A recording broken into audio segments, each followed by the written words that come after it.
So this is an experiment to see if this will work properly. This is the skeleton of a fawn. This is important because this has basically the underlying structure of any typeface, which is consistent largely throughout the family. As you can see here, it mostly corresponds with the thin weight of a sans serif typeface. Here's an example of a sans serif with a bold on an overlay, Helvetica extended. As you can see, the skeleton remains, even with a Roman typeface such as Times New Roman. Italic, of course, the defining characteristic is a slant between any range, basically, but generally it's about 12 to 14 degrees. Semi-italic, which is just a few degrees, just 5 or 6 degrees. And here's another example of capitals. Obviously, your capital structure is the same. Small capitals, as you can see, small capitals are just slightly more extended than the primary. Here's an example of a formal script. You can still see that the skeleton remains even with a script like this. It's only when we add weight to it that it changes in formal script. Now, another characteristic of typefaces and the ways that we classify them is how their contrast is displayed.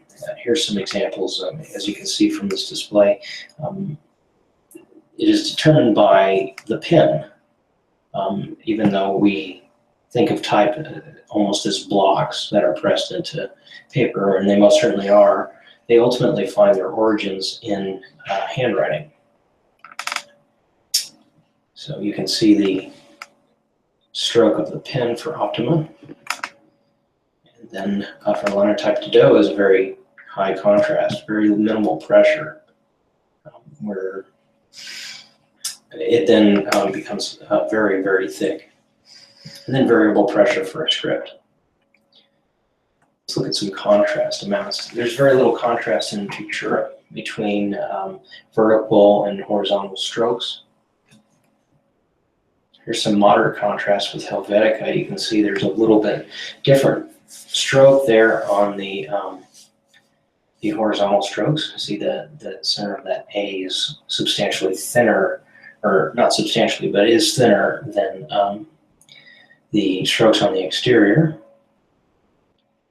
Here's an example of medium contrast. You can see that this particular typeface has contrast between the two different downstrokes. On the left there, you can see it is less than the right, and so this is finding its origins a little bit more in a serif typeface. Here's a high contrast example, linotype to dough, also a serif because of its very thin serifs. And then, of course, you've got some unusual outliers, such as this inverted contrast example, Antique-Olive, a very popular typeface that shows up pretty much everywhere in very strange and unusual applications.